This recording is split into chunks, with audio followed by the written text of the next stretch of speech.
در شمال و غرب پاکستان دو راننده ماشین‌های بارکش پیمان ناتو کشته و راننده سیوم مجروح شده است. سلاح‌بدستان در ولایت خیبر پختونخوا کاروان ماشین‌های ناتو را که مواد سوخت انتقال می‌دادند هدف قرار دادند. شاهدان میگویند جنگجویان سوار موتورسیکل به کاروان نزدیک شده ماشین‌های انتقال دهنده مواد سوخت را منفجر کردند. کاروان پیمان ناتو که از بندر کراچی پاکستان به افغانستان مواد سوخت، مهمات و غذا میکشانند، بارها مورد حمله قرار گرفتند. در شمال عراق مؤسسه پناهندگان سازمان ملل متحد عملیات 4 روزه انتقال کمک‌های بشری به شهر اربیل عراق را آغاز نمود. خیمه، آب، غذا و دیگر انواع یاری‌های خیریه به هزارها عراقی که از منطقه‌های تحت تصرف گروه دولت اسلامی فرار کردند اختصاص داده شده است. بسیاری از فراریان در کردستان عراق پناه بردند.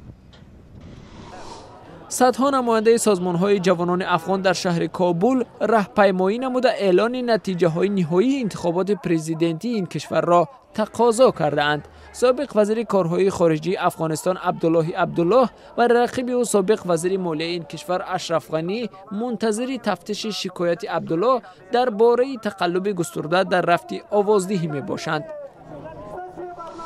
در روسیه 4 آشخانه مکدونالدز با امر خادمان ساحه بهداشت بسته شده‌اند. یکی از این آشخانه‌ها در شمار سرخریدارترین آشخانه‌های جهان ذکر شده است. با اشاره به خلافکاری‌های بهداشتی که تفصیلات آن آشکار نشده است، مقامات روسیه رستوران‌های مکدونالدزی دیگر مناطق روسیه را نیز تفتیش می‌کنند. مخالفین می‌گویند تفتیش جلوی سیاسی داشته آن پاسخ روسیه به تحریم کشورهای غربی است.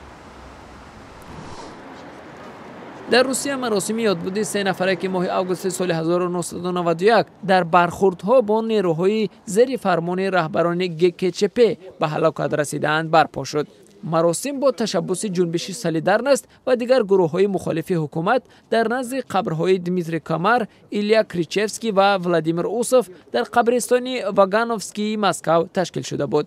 سپس همین گونه مراسم در نزد قبرهای سابق پرزیدنت روسیه بوریس یلتسین، سروزیر سابق ایگور گایدر و موسیقی‌نواز شناخته شادروان میستیسلاو راستروپوویچ در قبرستان نوادیویچی مسکو دایر گشت.